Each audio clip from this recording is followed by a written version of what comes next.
Hello, boys. Welcome back to another session of revision. As you may recollect, we have completed the syllabus prescribed for your batch and we are going for the revision. And as part of it, we are in the chapter 2, that is sexual reproduction in flowering plants. So, this is meant for class 12th biology boys. And yesterday we were talking about microsporogenesis, and we were talking about various parts and how the process takes place and all that. You may recollect all these words like hilum, funicle, micropyle, pole, outer integument, inner integument, and of course nucellus, I said, is very important, nutritive tissue, embryo sac, chalazal end or chalazal pole. Now let's go today to megasporogenesis. But then I want to give a word of caution to you. Before we proceed to the next concept, are you clear with the previous concept? So as part of it, we go step by step. We divide the entire chapter into different sub-concepts, and once the sub-concepts are clear, then only you move ahead. So start with the structure of the flower, draw the diagram, label it, then understand the importance or significance of each part, then go for the microsporogenesis, learn the concept, then answer some questions which are there in the textbook. Now we come to megasporogenesis. So it has to be phased wise. So the process of formation of megaspore, mega means big size, megaspore, from megaspore mother cell, megaspore mother cell, there microspore mother cell, by meiotic division is known as megasporogenesis. This process takes place in ovule. So ovule differentiates a single megaspore mother cell in the micropylar region. See, the micropylar, you can see on the top, micropylar and chalazal, opposite poles. So micropylar region of nucellus. MMC, megaspore mother cell, undergoes meiotic division that results into the production of 4 megaspores, like a meiosis. You remember, one mother cell producing 4 daughter cells. Same concept here. In most of the flowering plants, 3 megaspores out of the 4 that are formed, 3 megaspores will degenerate. The left out 1 megaspore develops into functional gametophyte that becomes embryo sac. So it's called functional megaspore. So functional megaspore becomes embryo sac. The nucleus of the functional megaspore divides mitotically to form 2 nuclei, which move to opposite poles to form 2 nucleate embryo sac, and 2 more sequential mitotic division results into 8 nucleate embryo sac. So 2, 4, 8. Out of the 8, 6 of the 8 nuclei surrounded by cell wall, and remaining 2 nuclei, they are called polar nuclei, are situated below the egg apparatus. So 3 cells are grouped at micropylar end to constitute egg apparatus, and 3 cells at chalazal end forms antipodal cells. So at maturity, embryo sac is 8 nucleate and 7 celled. 8 nucleate and 7 celled. So you can see here, same thing. This is the functional one. So basically micropylar end at the top, nucellus, the nutritive tissue, and MMC, megaspore mother cell. You can see here, megaspore mother cell. And that megaspore mother cell is becoming 2, dyad. And dyad is becoming tetrad, 2 cells, 4 cells. And the tetrad is becoming octa, 8 celled. So you got 2 celled embryo sac, 4 nuclei, 8 nucleate, right?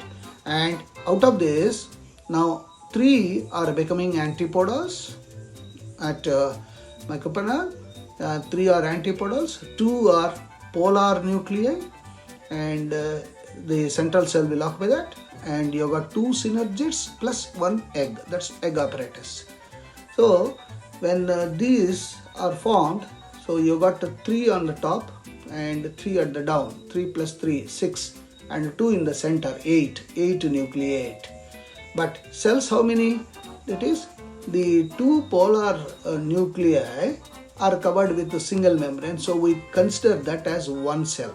So you got 3 antipodals, 1 egg apparatus, and 3 synergids. Okay, egg plus synergids, 2 plus 1. So 7 celled, 8 nucleate. And at the micropylar end, there is fusiform apparatus. This will facilitate the entry. So once the megaspore mother cell undergoes this and the egg is ready, now there has to be fusion between the pollen grain and the egg. And how that pollen grain comes to this portion, it has to be transferred. So the transfer of pollen grain from anther to stigma is pollination. So you got transfer of pollen grain from anther to stigma of the same flower, then we say autogamy. And cleistogamous flowers, flowers which do not open at all. So how to remember in the exam? Cleisto, closed, CLE spelling, CLO, closed. So cleistogamous flower is a closed flower. Once it is closed, there has to be autogamy only. So cleistogamous flowers are autogamous, as there is no chance of cross pollen landing on the stigma. So cleistogamous flowers produce assured seed set even in the absence of pollinators. So there is no much dependency on this. So example, Viola, Oxalis and Camelina. On the other hand, chasmogamous. These are the flowers that open up, they are exposed. So there will be cross pollination.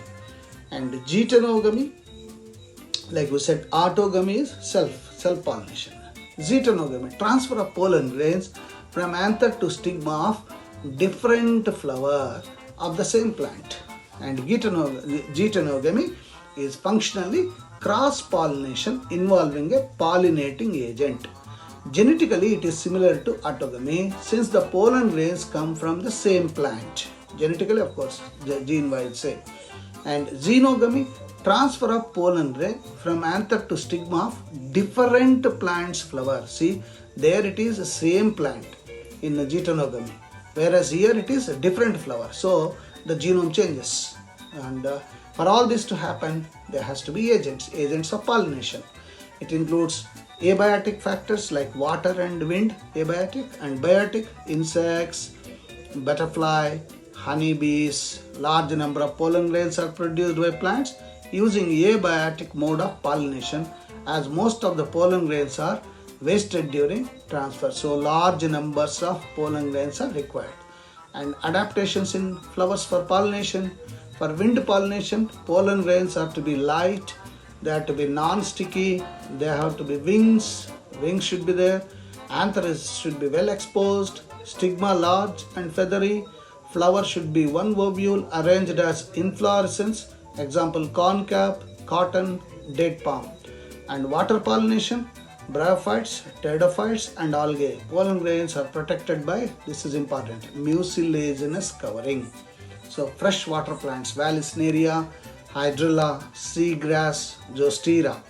Okay, main features of wind and water pollinated. Produce pollen grains in large numbers and do not produce nectar. And what about insect pollination? Flowers should be large and they should be colorful to attract the insects and nice smell, fragrance, rich in nectar.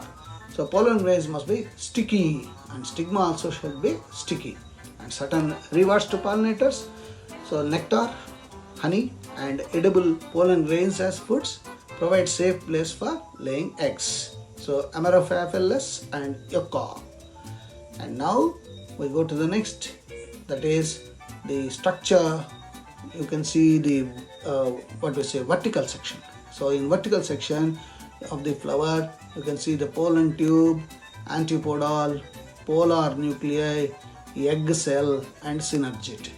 Okay, and you can also see pollen grains falling on the stigma, and pollen tube has entered into the.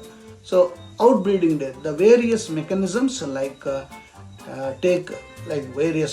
take discourage self-pollination and encourage cross-pollination, as continued self-pollination leads to inbreeding depression. So to avoid that inbreeding depression, the plants have to adapt for cross-pollination. For pollen release and stigma receptivity not synchronized. So there has to be compatibility. Anther and stigma are placed at different positions, inhibiting pollen germination in pistil, production of unisexual flowers. These are all not synchronized. And pollen pistil interaction, the pistil has ability to recognize the compatible pollen to initiate post-pollination events that lead to fertilization. So pollen grains produce pollen tube through germ pores to facilitate transfer of male gametes to embryo sac.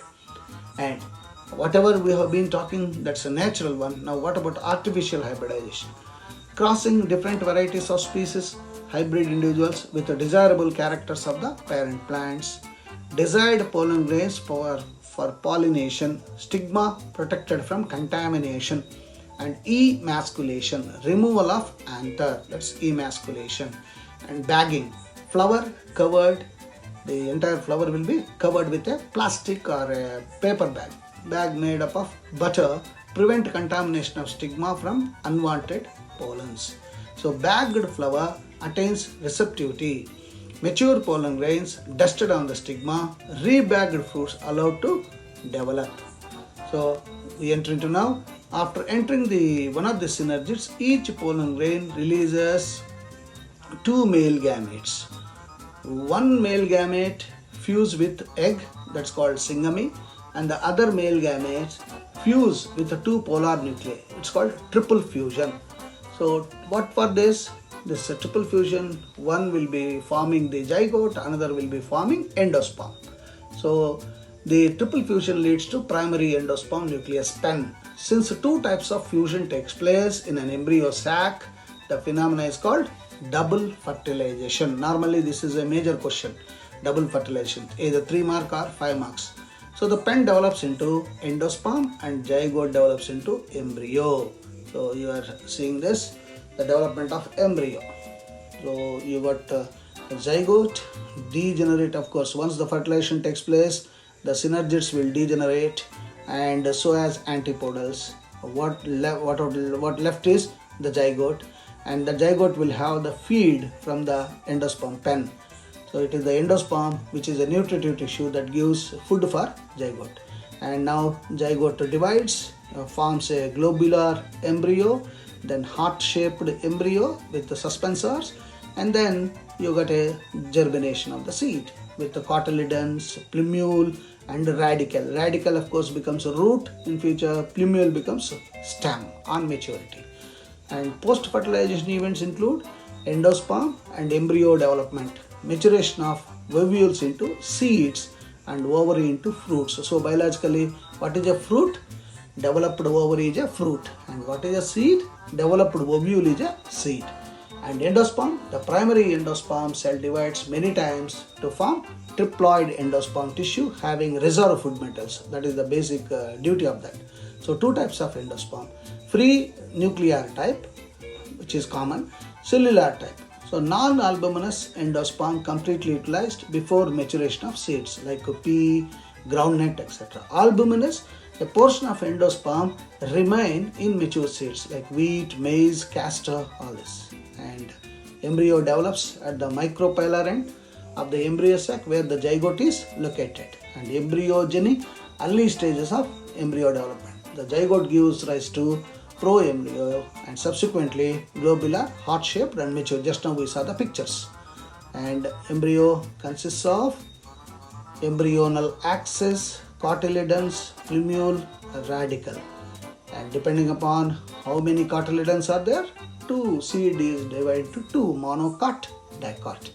So in the monocotyledon, you got only one cotyledon.